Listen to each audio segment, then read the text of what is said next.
Welcome back folks, my name's Shane. In today's video we're checking out the latest powered pedal board and bag combo from the folks at Vangoa. This is the Vangoa VA002 pedal board. This larger form factor pedal board can hold up to 12 guitar effects, depending on their size of course, and it features a built-in signal path, LED indicator and power supply. A while back I reviewed the smaller VP PDS pedal board from Vangoa, and it has some similarities and some major differences to the prior model, which I'll cover in this video. Before we get into it, a huge thank you to Vangoa for sending this out for the review. I really appreciate it. I'll give you the full rundown of this board, its features, and then at the end, as always, I'll give you my final thoughts about it. At the time of shooting this video, the pre-release price comes in at 129 USD. So at the time of launch, there may actually be a discount on this. I'll put a link down in the description so you can check it out down below. One of the best things about this pedal board is its build quality. We get aircraft grade aluminium. This is light, it's sturdy, it's strong, there's no sharp edges anywhere. So if you're tying the cables in on the back, you're not going to cut your fingers, which is always a good thing. The entire weight of the board, bag, and adapter is only 1.9 kilograms, which is nice and light. The first thing that you'll notice with this pedal board is how much larger it is to the prior version. The board measures 460 millimeters in width, 340 millimeters in length, and with the legs laying flat, it's about 30 millimeters in height. Now, as you tilt the legs up, the board will actually be facing up towards you. This is great, especially if you're a standing or gigging musician. You want your effects on an angle. It's a lot easier than having to reach across and down. So this is something that I always look for on any pedal board. This Vangoa pedal board also comes with a fully integrated power supply, and you can see the outlets right under here. They also provide an 18 volt, 1.5 amp power supply that then powers the pedal board. So you plug this into the board, turn the pedal board on, and then that power supply will power all of your pedals. Unlike the smaller version of this pedal board, this new one gives us 9, 12, and 18 volt power outputs underneath. This is great if you want to run your higher headroom pedals at different voltages. There's 10, 9 volt, 300 milliamp outputs, one 12 volt, 500 milliamp output, and an 18 volt, 500 milliamp power output.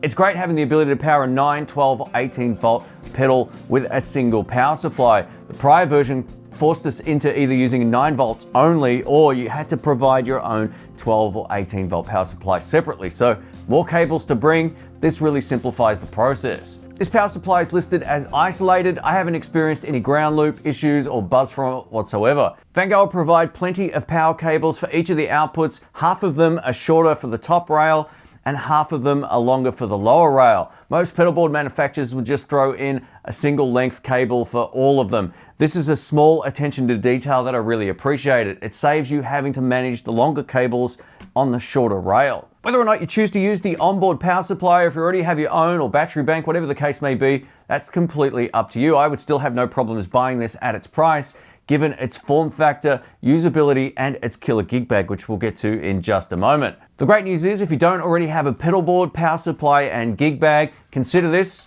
a one and done solution. All right, let's talk about the LED bar, because I'm sure a few people are wondering what it does. We get an input and output socket over here, which allows us to run our signal chain through the pedal board and through this LED indication bar. It's basically an indicator of how hard or soft you're picking, or if your volume's up or down. You'll see it respond differently depending on your picking technique. That's if we're running the signal chain through the actual pedal board. If you run your signal chain through the pedal board, it only responds to your guitar playing. This also has a built-in microphone, and there's a volume control under here. It's not one that you can sing through or anything, but it basically then responds to the ambient music in the room. So say for example, you're doing a gig or you're at a jam night, the LED bar will flash in accordance to the rhythm of the music. Now, if you plan on using the LED bar or using the pass-through over here, the great news is Vangoa give us 3 different ways we can hook this up. I love that this is included. I don't think we got one in the prior pedal board. So the way that I've got it set it up right now makes the most sense to me. So as always, I plug in my guitar signal, which is this blue cable right here, into my tuner so I can mute my signal, and I'm good to go all the way through my pedals this way through patch cables. And then out of here, I'm going into the input on the actual pedal board. And then from that input, I'm going through to this output, and this blue cable, this other blue cable, is then going to my amplifier. To me, this makes the most sense, and it doesn't mean I need any specific cable lengths to get from here to here or any of the other number of combinations listed in the manual. On my last review, I said I wish Vangoa had have turned this into an onboard tuner. It would have been so much more functional than just some lights that flash in accordance to the groove. Now, while that can add some atmosphere, I think an onboard tuner would have been a much better decision. Now, if you don't plan on using the LED bar, the great news is you can simply mute it just by turning the little volume control or trim pot on the pedal board all the way down. While this feature is visually fun, it doesn't actually do anything helpful, which is why I think an onboard tuner would have been a no-brainer. Let's cover the gig bag and everything that you need to know about it. This bag has been upgraded over the prior version, and it's one of the best pedal board gig bags I've seen. As an owner of a rock board and a pedal train, I was keen to see if the quality of the gig bag was on par or better, and this new gig bag absolutely rocks. The outer material is the same great raincoat material we saw on the prior version, with a well-padded interior. The pocket on the front and the compartment inside are both large enough to fit your cable, songbook, or accessories into. The gig bag itself is large enough that you can easily close it even if you plan on attaching a wah pedal to the board or really large effects. The underside of the bag has these little plastic feet here to protect you from wear and tear if you plan on moving it around. I only had one small critique about the prior gig bag, and that was the zip quality. It always seemed like other alternatives to pedal train or rock board always used really cheap zips, but not anymore. The zip strength and quality has been upgraded big time. These are much more robust and durable, and these feel every bit as good as my pedal train or rock board. Lastly, the backpack straps are comfortable to wear, and they can also be hidden in the compartment on the back if you don't plan on using them. The Velcro included with this board is higher quality than the prior pedal board, and it's enough Velcro to completely cover the rails across each section. The Velcro was easy to apply, and the great news is if you've already got pedals with different Velcro attached, the great news is it will stick to it without any problems. Let's wrap this video up. I'm going to talk about the pros and cons of this pedal board solution. So overall, it's great. It has a premium feel about it. It comes with all the Velcro and accessories, cables, power supply, everything you need to get going.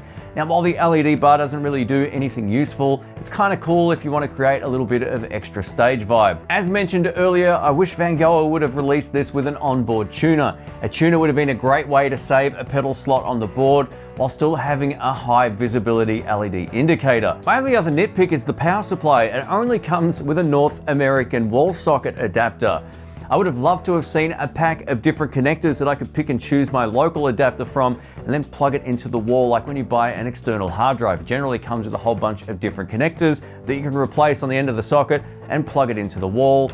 While you can buy adapters like this cheap online, it's just a minor inconvenience. The gig bag though is even better than the prior version. The zips are stronger, and the additional backpack straps makes it really convenient for gigging musicians or anytime you're playing out of the house. I love the fact that we get an upgraded power supply. The 12 and 18 volts will definitely be a deal maker for some people. So my critique on the prior version only giving us 9 volts would mean you need more power supplies and all that kind of stuff to power different pedals. This is a true one and done solution. If you want to check this out, I'll link it below. Thanks for watching, and a massive thanks to Vangoa for sending this out for this pros and cons review. Catch you soon. See ya.